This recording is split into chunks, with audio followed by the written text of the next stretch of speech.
So MML stood up from his chair and he wanted to say something to the class. My friends, said he, I, but something shocked him. He could not go on. So Ahmed stood up from his chair. He became very much sentimental and he wanted to say something to the class. So addressing all the people as my friends, that means along with the student and village people, he said everybody as my friend. He addressed everybody as my friend, and after saying my friend, he wanted to say something. He just said I and I repeatedly, but something shocked. Shocked means obstructing the breathing system, মানে শ্বাসৰুদ্ধ কৰা। অৰ্থাৎ কি হ'ল, MMLA চকীৰ পৰা উঠিছিলে, উঠি তেওঁ কিবা ক'ব বিচাৰিছিলে আৰু তেওঁ গোটেই ক্লাছটোক মাই ফ্ৰেণ্ডছ বুলি সম্বোধন কৰিছে, মোৰ বন্ধুসকল বুলি কৈছে। অৰ্থাৎ ছাত্ৰ ছাত্ৰী, গাঁৱৰ মানুহ গোটেইখিনিক কৈছে যে মোৰ বন্ধুসকল, তেনেকৈ কৈছে। তাৰপিছত মই বুলি দুবাৰ কৈছে আৰু কৈ তাৰপিছত কি হ'ল, বাট ছামথিং শ্বকড হিম, কিন্তু তেওঁ যেন কিবাহে শ্বাসৰুদ্ধ কৰি পেলালে। অৰ্থাৎ তেওঁ একো ক'ব নোৱাৰা অৱস্থা হ'ল। হি কুড নট গ' অন, তেওঁ যেন আৰু কথা ক'ব নোৱাৰা হ'ল। মানে কি হয়, মানুহ যেতিয়া বহুত বেছি আৱেগিক হয়, বহুত বেছি চেণ্টিমেণ্টেল হয়, তেতিয়া কি হয়, ভালকৈ কথা ক'ব নোৱাৰা অৱস্থা হয়। তেওঁৰ যেন শ্বাসৰুদ্ধ হৈ যায়, যেন উশাহ ল'ব নোৱাৰা অৱস্থা হয়। So when people become very much emotional, very much sentimental, at that moment something shocked them. That means something obstruct their breathing system. They couldn't breathe in or breathe out properly. They couldn't able to say something properly. So same thing was happening to him. MML wanted to say something at 12 o'clock to everybody that present in that class. He said my friends and then said I repeatedly, but he could not continue.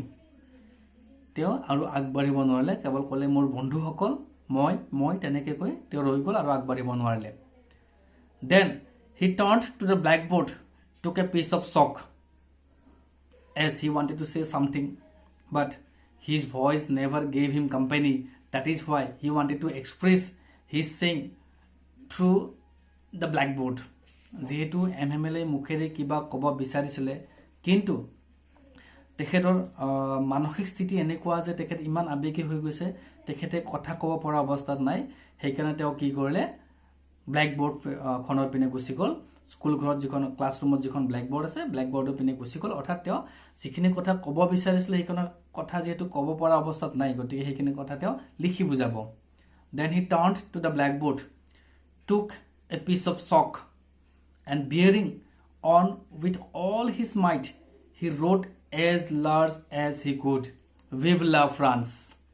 That means as he wanted to say something but he couldn't able to say, that is why he took the help of the blackboard and chalk pencil, and he went to the blackboard.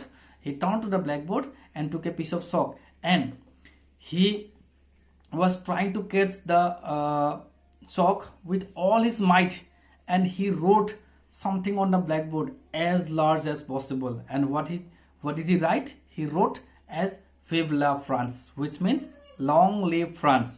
অৰ্থাৎ কি হ'ল, MMLA যেহেতু কিবা এটা ক'ব বিচাৰিছিলে, যেহেতু তেওঁ ক'ব পৰা অৱস্থাত নাই, গতিকে তেওঁ কি কৰিলে, ব্লেকবোৰ্ডৰ পিনে গ'ল, হাতত চক পেঞ্চিল এটা ল'লে, হাতত তেওঁৰ যিমান শক্তি আছে গোটেই শক্তিৰে চক পেঞ্চিল ধৰিলে আৰু যিমান ডাঙৰকৈ পাৰে সিমান ডাঙৰকৈ লিখিলে Vive la France, অৰ্থাৎ লং লিভ ফ্ৰান্স। তেওঁ এতিয়া যিমান ডাঙৰকৈ পাৰে সিমান ডাঙৰকৈ লিখা মানে কি বুজাইছে, that means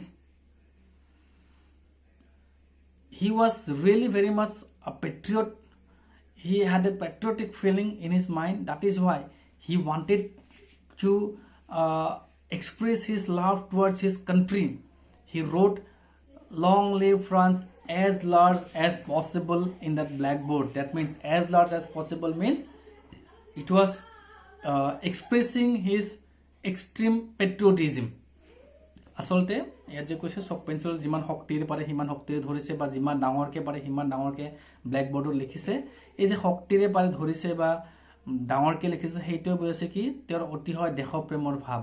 যিহেতু তেওঁ সেই দেশখন এৰি যাব লাগিব, আমি আগতে পাইছোঁ যে তেওঁলোকে নিজৰ দেশখন এৰি যাব লাগিব MMLA, সেইকাৰণে এইটো তেওঁৰ লাষ্ট মমেণ্ট আহিছে। অৰ্থাৎ 12 বাজিল মানে তেওঁলোকৰ হয়তো স্কুল সেইদিনা ক্লাছ শেষ হোৱাৰ সময়, হয়তো 12 বজালৈকে ক্লাছ থাকে।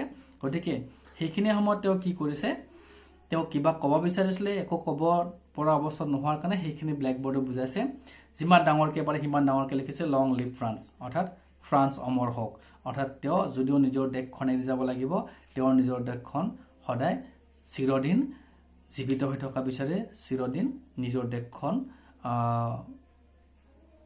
স্বাধীন হৈ থকাটো বিচাৰে আৰু সেইকাৰণে কৈছিলে vive la France long live France so এইটো ভিডিও ইয়াতে শেষ কৰিছোঁ আমি অকণমান আছে সেইখিনি লাষ্টৰ ক্লিপিংছটো দেখাই ডিছকাছ কৰি তাৰপিছত আমি আজিৰ গোটেই লেচনটোৱে শেষ কৰিম